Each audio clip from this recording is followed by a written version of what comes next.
Reddit, have you ever saved someone's life? I just found out I apparently did. I was in Hong Kong on business, so my colleague and I went to Repulse Bay. We met up with some girls we'd previously met, drank all day on the beach, hung out, made new friends, and we're all hitting a volleyball when a guy our age, early 20s, comes up to us, his voice in a panic saying his friend is buried and they can't get him out of the sand. I immediately thought this was some prank. So we go over to the kid and literally all you can see is an arm sticking out of the sand, so we try pulling it and all you can hear is a muffled scream. When we realized what's going on and tried to get closer, the sand caved in and the arm began frantically waving in a panic. Immediately I started digging in the sand with 4 other people to find this kid's head, and then I found it and we dug a small air pocket around his mouth. After about 5 minutes of carefully digging and pulling, we pulled him out. The beach was empty aside from us and it was getting pitch black out. Kind of crazy. I saved some kid's life in Hong Kong. Waiting for the bus. Random guy wearing sunglasses also waiting for the bus leans over the curb to look to see if the bus is coming. Randomly collapses. So I run into the street where he collapsed and stop cars from running over him and ask him if he is okay. Call the cops. And turns out that he was a veteran and he got a blast from a grenade several tears ago. Has to take meds to help with his migraines. HR blacks out randomly. TLDR. Saved a veteran that blacks out randomly from getting ran over on a busy intersection. No one commented on yours, so I felt bad. Good job. I've almost blacked out myself a few times. It's pretty scary. Good to know nice people like you are around. This July I was in an airport at the top of an escalator where a woman was trying to deal with her luggage, a baby in a stroller, and a toddler. Her toddler slipped right before they got on the escalator and without thinking she reached for him and, in doing so, let go of the baby stroller that was halfway onto the top stair of the escalator. The stroller started to tilt downward and when I realized it was about to completely tip over, I dropped my own luggage, grabbed it and brought it back up to the landing. No idea if I actually saved the kid's life, but the escalator was empty, so I imagine it would have fallen all the way down. This is why there are all those signs that say don't take strollers on escalators. Maybe, but it was part of my job. Nothing all crazy and sentimental like these others though. I was at Camp Lejeune, in the field doing all this military training for circumstances we were never in. It was late in June and it was something like 99-100 degrees Fahrenheit, with humidity in the 90s as well. Since Lejeune is essentially a gigantic swamp, hydration was always important. Now, the guys in my squad of engineers were great, never had any issues from them. But we got downrange doing a dry run. No blanks, no ammo of any sort, and my guys and myself had done our part and were running to the rendezvous point. Now, just for perspective, we were doing this with weapons and crap, like the 60-ish pound flak jacket. With all 4 ceramic plates there were no crap like 60 pounds, assorted packs and whatever. So most guys were working with at least 80-100 pounds of gear. As we're running I hear some shouting of Corman, Doc, and I'm just thinking damn it, we're really gonna have a mock casualty now. Nope. Kid was stumbling around, had no idea what the frick he was doing or where he was. Pupils about the size of the tip of a pen. So I do my thing. Pull all his stuff off, ice packs in armpits and groin, water to cool him down, etc. While all of this was going on, I was shouting instructions to the Marines in my squad and dealing with another heat case who was considerably less severe. Took his gear, gave him a camelback and ice packs and he was able to walk back to the staging area. That was actually the first time since I'd gotten to Lejeune that I really had to take charge and handle multiple problems at once. I was very pleased with how well my Marines did in helping me manage everything. By the time the corpsman for the platoon those 2 guys were from got there we'd already called for a truck and higher level medical intervention. Once everything was done and over with, found out he had a temp of over 103F and had we not intervened, it would have escalated to heat stroke and he probably would have died. So remember kids, hydrate. That right there is a heck of a job interview answer. Maybe. I had plans with a friend and he didn't show up. We called him a bunch, and when he finally called back, he said he didn't feel too well, wasn't going out, whatever, no big deal. He did say I love you a bunch when we hung up, which was also no big deal. We're all a bunch of mushpits. So fast forward to what I thought was the end of my night. I was wasting time on Facebook, and his status was really off. It was sentimental and not funny, and it just struck me as weird. So, I called his phone a couple of times, and resolved to just ride my bike to his house, to make sure he was okay. It was about 4 AM. I thought what I was doing was just kind of silly and overly neurotic, but I'm kind of obsessive and I figured it would be worth waking him up for. Well, he called me back and I told him why I wanted to make sure he was okay. It turned out he was really fricked up and was pondering sort of attempting suicide. So I went over and bought him a pizza instead. It was terrifying. He was pretty shocked that I knew something was off, but we're buddies. I just knew something was off. TLDR. Friend's tone was off. Accidentally realized he was going to suicide himself. We had pizza instead. That's an awesome story. I hope you stay in touch with him. My own story is kinda mundane, but I did get a monkey out of it. I was 11. It was probably a 4th of July picnic at my aunt's house, around dusk, when the adults were all eating on the porch, and the kids were scattered who knows where. I was walking across the backyard to get something to eat. As I passed the pool, I saw a small body floating in it. I remember starting to take one of my Velvet Mary jeans off, my favorite shoes ever, before I realized I was being stupid and jumped in. It was my 20-month-old cousin. Somehow he had crawled up the ladder and fell in. Cousin saved. Yada yada. So, my grandma told me she would get me anything I wanted, and my stupid 11-year-old self said I want a monkey. Sure enough, a few weeks later, she brought me a monkey. I had forgotten all about it by that time. It was a spider monkey. I guess I was thinking more like chimp. Nastiest thing ever. My dad built huge cage for it in the garage. I tried to make friends with Kiki, but he still bit the crap out of me. We donated it, cage and all, to a local nature center when it got cold. No regrets. Not being a native speaker of English, I first thought getting a monkey out of it was a thing. A buddy of mine and I were stationed in Hawaii. We were trying to learn how to surf, cause we were new on the island and didn't know how much of an ass kicking it was going to be. I'm 6 feet 1 inches and about 220, so it was probably just awkward to watch. Anyway, I had just gotten my butt handed to me by another wave when I look over and see this guy and a young girl pop up out of the water about 40 feet away. He looks right at me and then just shouts help, really monotonously. I start swimming toward them, and watch as a wave rolls in, and the water level behind them recedes, creating this big bowl of rock that the wave would slam into, settle, and recede again. It was basically a big horse show facing north that water would just spin cycle against. As soon as you came above water again and started trying to get away, another wave came in to push you back down, and I was swimming right into it. Fuck. I finally reach them, and slam my board into this guy, and tell him to get to the rocks. I grab his kid as he paddles away. I see my buddy running along the rocks to grab him, and the first wave slams me under.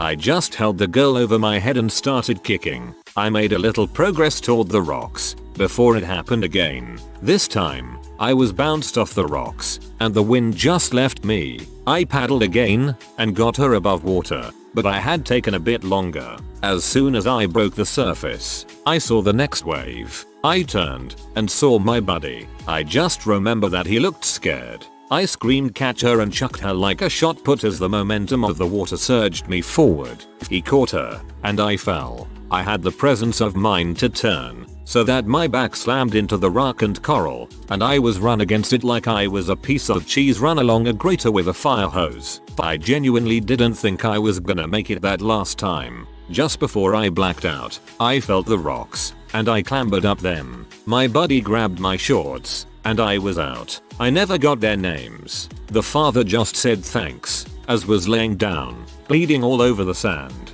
He grabbed his daughter by the arm, and dragged her back to their spot on the beach. My buddy bought her an ice cream, and we left. It was actually as awkward as it was anticlimactic, now that I type it.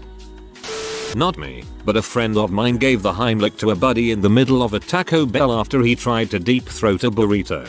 This is beyond touching.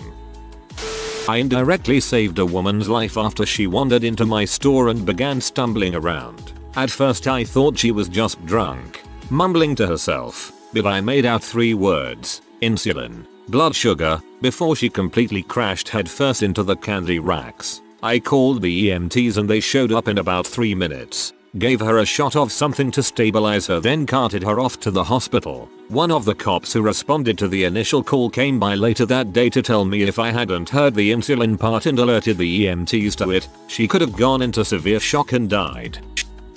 I'm not quite sure, but I like to think that I saved my sister's life. I didn't save it in the literal sense. My sister had depression her junior year of high school and attempted suicide multiple times. She was basically institutionalized, but in a hospital, not a ward. A ward for depressed kids who needed help but wasn't a mental institute, if that makes sense. She wasn't getting any better with therapy or anything. They had to make sure there were not sharp objects, keep a close watch, etc. I didn't see her for about 6 months. My parents basically put her in a hospital because they couldn't trust her at home. I was 13 or 14, and I didn't know too much about what was going on. The family therapy was the 3 of them. A lot of the issues with her depression stemmed from the relationship with our parents, and they just weren't getting through to her. I mean, how can you after years of perceived bulls? So this was happening outside my reality. I still went to school, did my homework,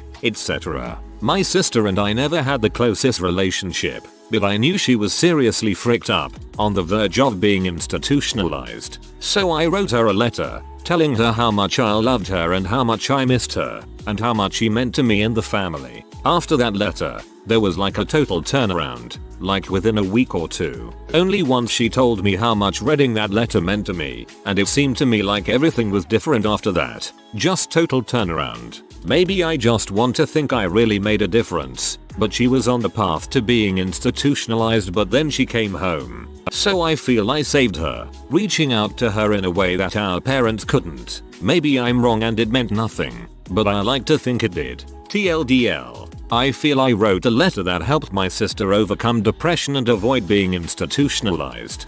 You did the best freaking thing anyone could have done to help her. It means a heck of a lot more than you think. You saved her life, man.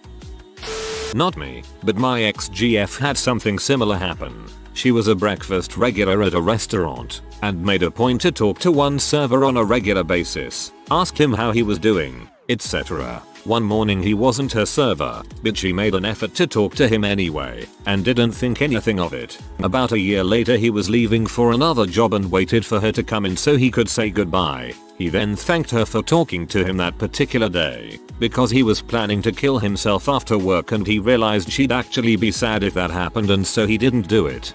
It's stories like these that make me realize that people can go about their everyday life and not realize the impact they have on someone's life.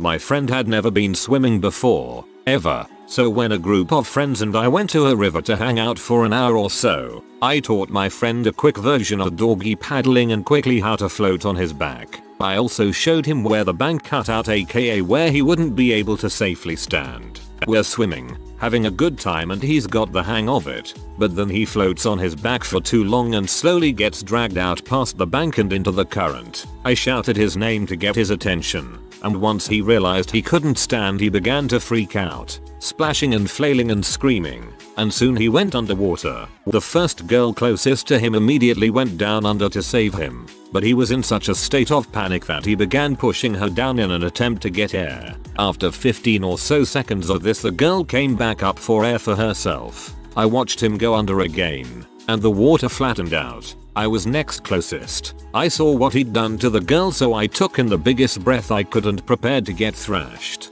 I dove down and scrambled to find him, and once I grabbed him he shoved me down to try to get his own air. I was swimming as hard as I could to get him back to where he could stand. He wasn't making it easy. He was wildly swinging his limbs around and kicking me so hard. It took about 2 whole minutes to get to a point where I knew we were out of the current. Once we could stand, he sprinted out of the water and curled up in his own little cocoon, coughing and taking in huge gulps of air. Everyone was so relieved. There's a second part to the story. I had just lost a bunch of weight, and my class ring had fallen off of my finger in this struggle. I figured it was a lost cause, and that I'd never see it again. A whole 4 months later I get a call from an ex's mother. My ex's little sister was at a banquet at the river and a man had come up to her asking if she knew someone by my name who had graduated the year I did. His son was diving in the river and found my ring. I got it back. Karma is real. TLDR. I saved a friend from drowning in a river,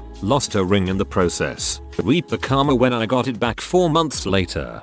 You're precious. I saved my mother's life a few years ago. We were in a bad car crash. She broke 16 bones and punctured a lung. I secured her head so she could breathe more easily. She was being suffocated by the steering wheel, and I managed to stop most of the bleeding from her right leg. Open femur fracture. It felt like years before the ambulance came, and my now fiancé was in the backseat with a broken back. I talked him out of crawling through a broken window and calmed him down, which is no small achievement if you know him. The paramedics visited me in the hospital the day after, telling me what difference I made. It made a really horrible situation a small bit better. My sister has. She was walking to class and she passed a kid sitting in his car looking to be asleep, but he didn't look okay. She tapped on the window, but no response. She called 911. Once the cops and an ambulance arrived, she had to get to class. The cop who first reported to the scene called to tell her that the kid had OD'd and would have died if she hadn't called them when she did. She's awesome and my hero. Not just for her actions on that day, but she is a social worker and does amazing things every day. Good work. It's a great feeling. I pulled a guy out of a burning trailer once. He was burned badly and I wound up covered in his blood and skin. Not fun for the hour drive home to change clothes. I also spotted a pretty large shark cruising in the waves down the beach one day and got a lady out of its path. I don't know if it would have killed or even attacked her, but better to not find out. I noticed the signs of a concussion in a friend's wife who had fallen down and forced her to go to the hospital. Doctor said if she hadn't received treatment she might have died.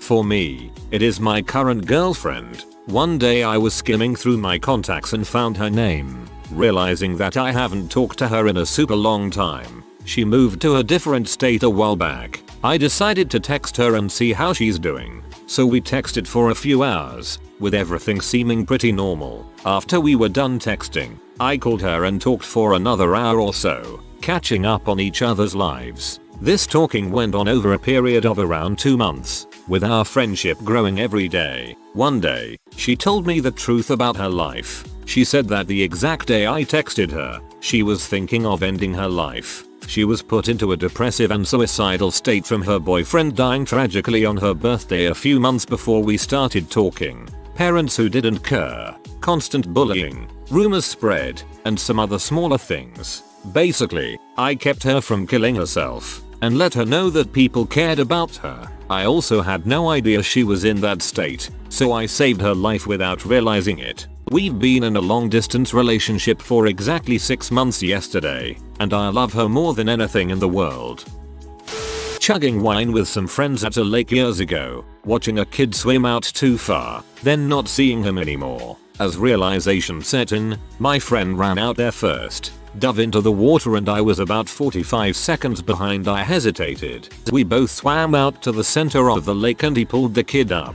I swam alongside him, helping him drag the kid back to shore. The kid's family watched as my friend pumped his chest, choked on water and came back. It was a Mother's Day I never forget. The family didn't even thank us. Well done, but I bet you they've wanted to thank you guys ever since. It would have just been the stress. I was a lifeguard and pulled a 2-year-old off the bottom of a 12 featuring well. I guess that counts. A person is a person, no matter how small. Okay, I gave you your dang up vote. Now tell me a story. A few times, actually, all indirectly though. 1. Witness a horrible accident while driving on a country road with my father. I called 911 while he ran to the wreckage to try and help. We continued to help while police ambulance's helicopter came. Turns out 2/3 of the people in the accident went to my school, albeit one of the 2 students died in the hospital. I always felt weird walking around the hallway, seeing the other one, and thinking that I somehow helped in their living. 2. A friend from years ago that I kept in contact with every once in a while was posting some pretty depressing statuses on Facebook that eventually led to a goodbye type post. I had tried to call text them with no response, so I called the police in their area with the little information I had, phone number and city of residence, and police got to them in time. 1 year later, I got a very emotional message thanking me for what I did. Tears were shed. 3. A friend of a friend was in my college apartment. They were just broken up with and had turned to mixing alcohol and prescription drugs. I was at the library at the time, but when I got home I found my one friend looking a bit frazzled and the acquaintance passed out on the couch. The friend didn't know what to do, so I promptly called 911. They were taken to the hospital and had their stomach pumped or something. I have no idea. Full recovery though. Crap like this only reaffirms my childhood dream of finding a job I love that involves helping people. Cheesy, I know. I've since maintained CPR read certification and am now looking into EMS training or something similar. Was really into Parker during my college years in Virginia Tech. Talked a lot about it to my friends. Used to show off at every chance I got. One of my friends happened to be in one of the classrooms on the 16th of April, 2007. Head gunshots, and jumping out the window 2 stories up. Broke his leg, but lived. Later on he told me that he did it because he asked himself what would I do in that situation, and it seemed like the obvious choice. That's pretty badass.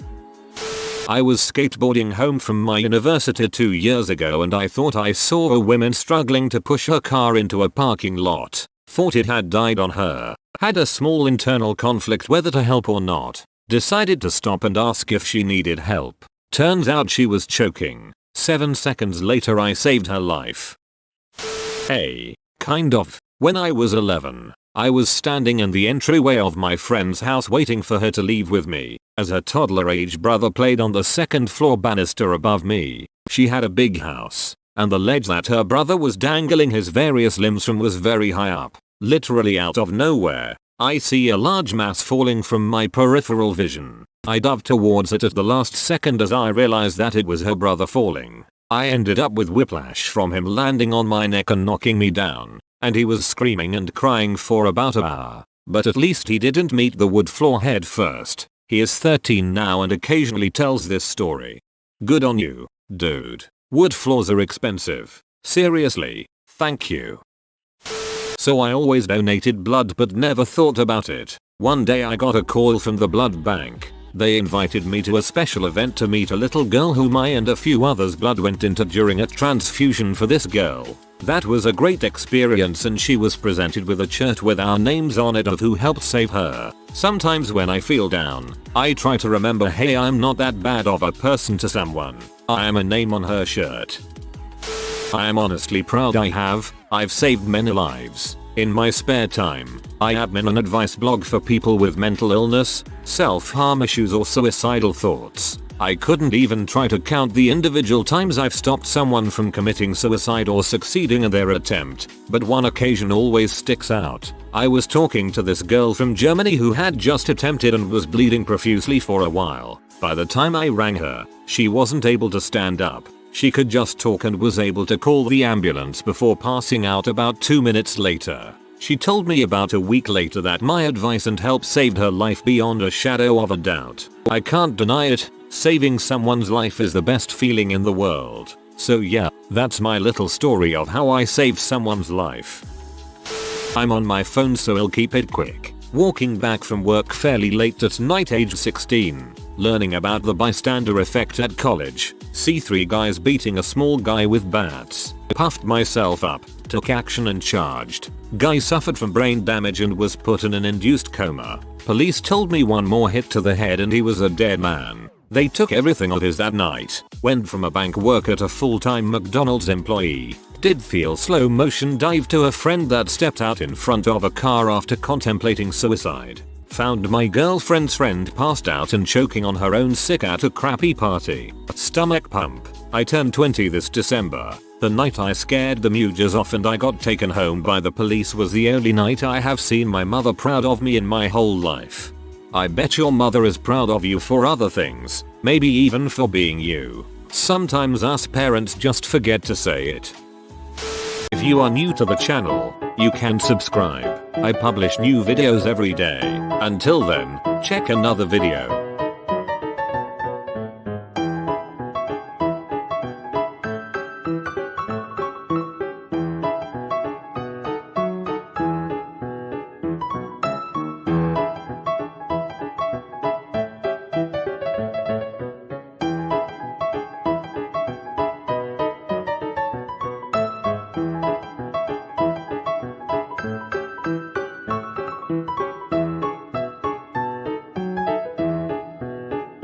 Bye for now.